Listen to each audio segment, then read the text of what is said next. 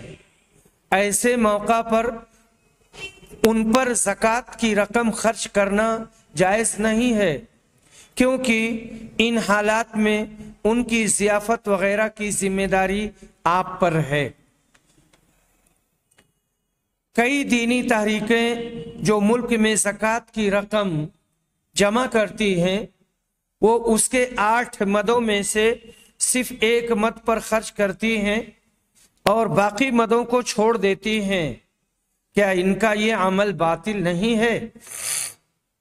کہتے ہیں کہ اسلامی ممالک میں جب حکومت اسلامیہ باقاعدہ زکوٰۃ کے جمع و تقسیم کا نظم کرتی ہیں تو 8 مدوں میں سے جتنے مدوں میں اموال زکوٰۃ کے خرچ کرنے کی ضرورت پیش آتی ہے وہ ان میں خرچ کرتی ہیں اور اسے خرچ کرنا بھی چاہیے، اور کسی مد میں بر وقت خرچ کرنے کی ضرورت کی بنا پر بعض دوسرے مدوں میں زکوٰۃ صرف نہ ہو تو اس میں کوئی حرج نہیں۔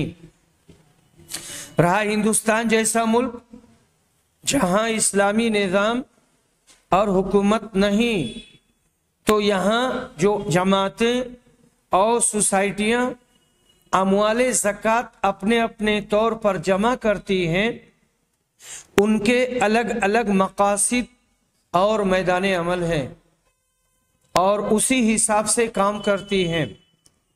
مثلا اہل مدارس کی زکوٰۃ کی رقم غریب و نادار طلبہ کی کتابوں اور کھانے پینے وغیرہ کا نظم کرنے کے لیے جمع کرتے ہیں۔ اب اگر کوئی ان سے مقروضوں، بیوہ عورتوں اور نادار و یتیم بچوں اور غریب و مسکین خاندانوں پر صرف کرنے کے لیے مطالبہ کرے تو ظاہر ہے وہ ایسا نہیں کر سکتے، کیونکہ اگر وہ ایسا کرنے لگے تو دینی مدارس کے غریب و مسکین طلبہ و طالبات کے لیے قیام و طعام اور کتب وغیرہ کا نظم کرنے اور اس طرح ان میں علم کی روشنی پھیلانے کا کام جو ان کا اصل مقصد ہے وہ فوت ہو جائے گا۔ اسی طرح بہت سی جماعتیں اور سوسائٹیاں یتیموں، بیوہ عورتوں، آفت رسیدہ اور مصیبت زدہ لوگوں اور مقروضوں کی معاشی مدد کے لیے زکوٰۃ کے جمع و تقسیم کا نظام چلاتی ہیں۔ وہ یہ سب کام کرتی ہیں، مگر ہو سکتا ہے کہ اہل مدارس کی طرح وہ غریب بچوں کی تعلیم و تربیت پر توجہ نہ دے پاتی ہوں۔ اس واسطے ان پر اعتراض کرنے کی گنجائش نہیں ہے، ان پر اعتراض نہیں کرنا چاہیے، کیونکہ ہر تنظیم اور سوسائٹی اپنی اپنی صلاحیت اور میدان عمل و مقصد کے مطابق کام کرتی ہے اور ہر ایک میں خیر ہے انشاءاللہ۔ کیا جس چیز کی دکان ہو وہ چیز زکوٰۃ میں نکال سکتے ہیں؟ کپڑا والے کپڑے کی زکوٰۃ نکال دیں، یا ایک ہی پھل والے یا ایک ہی کتاب والے اپنی کتاب زکوٰۃ میں نکالیں گے یا کیا کریں گے؟ کپڑے کی تجارت کرنے والا کپڑے کی شکل میں اور کتاب کی تجارت کرنے والا کتابوں کی شکل میں